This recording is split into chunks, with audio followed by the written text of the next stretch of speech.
Good afternoon everyone, Nick here, and today we're just going to put together a couple of clips from the team looking at what their favourite movies of the year have been and what the duds of the year have been.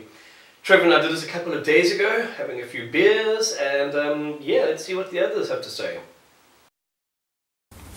Okay, hello and the season's greetings. Today I'm just going to be spending a short amount of time, 2 minutes, talking about the best and worst movies of 2016. I was in rural Japan for the first half of the year, so in that time I only managed to see Deadpool, Captain America and Civil War, definitely one of the year's highlights, and Batman vs Superman at the cinema.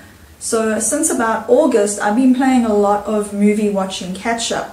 I will say though that in terms of 2016, animation was absolutely killing it. Zootopia and Kubo and the Two Strings are two of my favorite movies of the year, animated or not. And now we're actually ending the year with Moana and the upcoming Sing, which are both great. So in terms of the best movies of the year, animation has really done a stellar job. In terms of the worst movies of the year, I've tried to avoid things with bad reputation as much as possible, but I think that I'm going to just talk about two high-profile disappointments. The first being Batman vs Superman, which, with the exception of Wonder Woman, was just so joyless and sort of two dude bros flexing their muscles and having conflict that would be resolved if they just spoke to each other for longer than 5 seconds. I'm talking about the theatrical cut, of course. The DVD extended edition is supposed to be a lot better. Also, another big disappointment for me was Tim Burton's Miss Peregrine's Home for Peculiar Children. Now, I love the book, and it was very disheartening to see that about the 2/3 mark they sort of chucked the source material and went with a sort of wacky, crowd-pleasing battle that didn't really sit well with anything that had preceded it. So those two are my definite disappointments of 2016. There are a few more movies to round off the year, like Rogue One. But otherwise, at this point, I'm just going to wish you all a Merry Christmas and a Happy Holidays. And I look forward to chatting to you more in 2017. Happy New Year!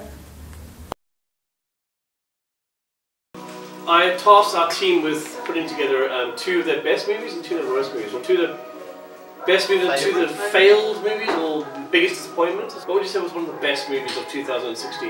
Deadpool. Damn you. That's scratched off here! Agreed. Why? That was...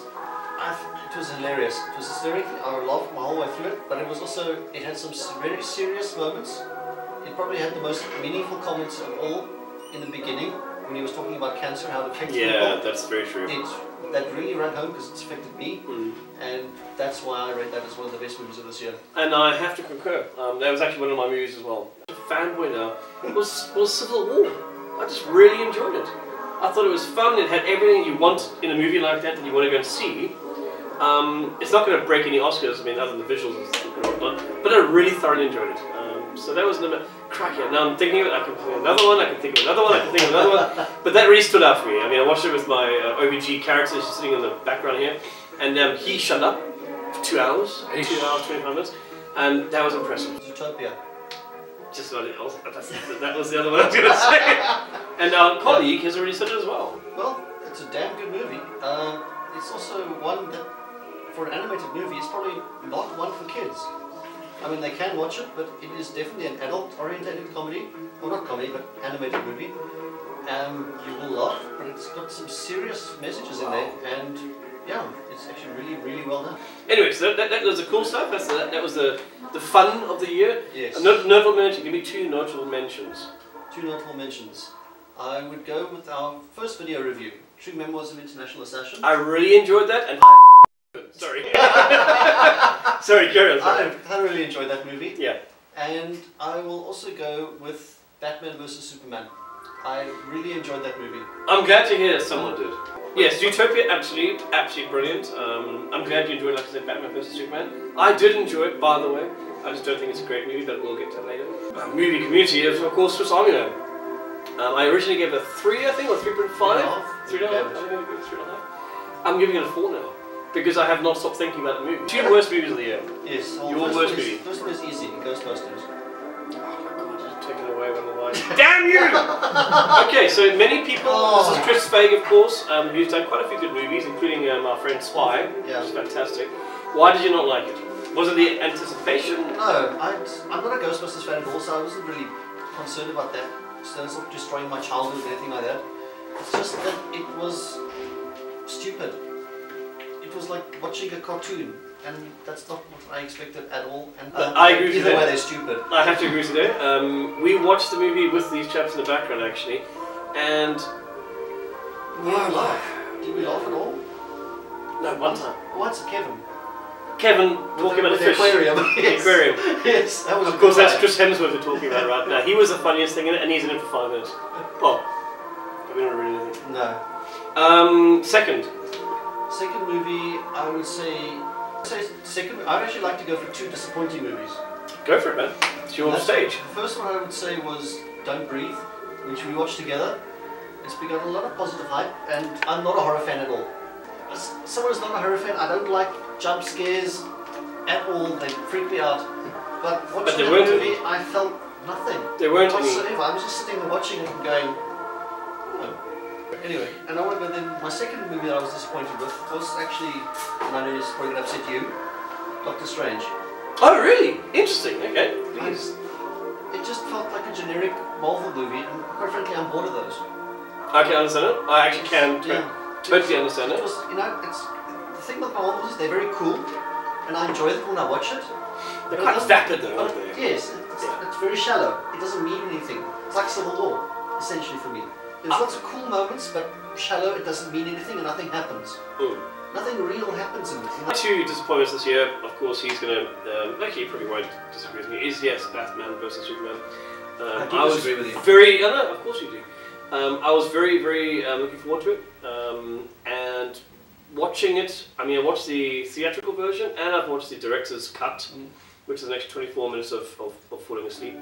The second one, should you disagree with me as well, was Suicide Squad. I've watched it 4 times now. Watched it 4 times now. Watched the extended version, 11 extra minutes of. Nothing. Actually, no, hang on. The The extended version actually did give a little bit more character development to some of the characters who are irrelevant anyway. So it was a futility, an exercise in futility. I really did not like Suicide Squad. It could have been brilliant. Margot Robbie was great. Will Smith, actually, brilliant as well. No, it started well, but petered out. So this poor girl who stood there going, like this, that was bad. for how many hours? It felt like an eternity. Talking about the lowlights and highlights of 2016, and we're starting with the lowlights and the very lowest of the lows. It's The Brothers Grimsby, the latest gross-out comedy from Sacha Baron Cohen. The movie also stars Mark Strong and goes on to prove that sometimes actors are so desperate for money for coke and hookers that they will star in a movie in which the lead character has to save the day by containing a chemical weapon explosion in his anus. This movie is absolutely terrible from start to finish, and the only thing worse than the absolutely repugnant toilet humor in here is that it was actually made in Cape Town. This leaves me with a deeply personal feeling of shame and guilt that we helped to release this calamity on the rest of the world. We are very sorry. Moving on to the next lowlight of the year, Independence Day Resurgence. This is a 20-year later sequel that no one really was asking for, and once it eventually came out, the only question we were asking is, could you please take it away again? The movie was completely robbed of any personality or cheesy charm that the original Will Smith movie had. Instead, we ended up with a movie that didn't even have the decency to be entertaining in its terribleness. It's just blah. Moving on from there to the highlights, and if you know me personally, this should come as absolutely no surprise. Rogue One, a Star Wars story, wow, freaking wow. Director Gareth Evans completely delivered on his promises to give us a Star Wars war movie, and in fact, gave us one of the greatest Star Wars movies of all time. It's technically brilliant, it's well acted, it's emotional, it's intense, and it's got a blind Donnie Yen kicking stormtrooper ass. What a time to be alive. And then finally, moving on to our last highlight of the year, Arrival. Director Denis Villeneuve has become one of the best filmmakers in Hollywood without a doubt. And he's already given us such greats such as Enemy, Prisoners, and Sicario. And now the latest, his sci-fi brilliant piece of filmmaking, Arrival, which is a modern masterpiece. The movie is immaculately acted, it's magnificently scored, it's beautifully shot, and it's got a narrative that is shocking and surprising and intense, and it's brilliant thinking man sci-fi that doesn't go for pew pew lasers and big special effects and funny looking aliens. Well, actually, there are funny looking aliens, but like I said, it's intellectual, it's sci-fi. No one is trying to blow stuff up except from the one time they're trying to blow stuff up. But that's beside the point. All you need to know is that it's brilliant.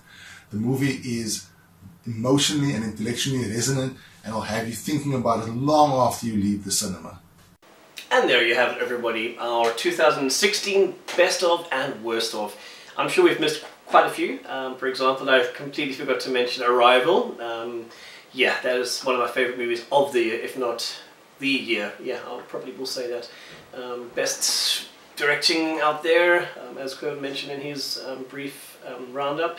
Of course, some amazing cinematography, and the sound score, unbelievable. Not to mention Amy Adams, who will more than likely get at least a nod in the Oscar department. Something I was expecting Jennifer Lawrence to in Passengers, which hasn't come out just yet, so I can't really say anything else. Yeah, have a fantastic remainder of the year. We've only got a couple of days left, about 3 days left. And have a fantastic 2017. We hope that we will grow the team. We hope we will grow the site as well. So please stay with us. I'm sure we'll have competitions in the first half of the year. And thank you very much for being loyal readers. Cheers.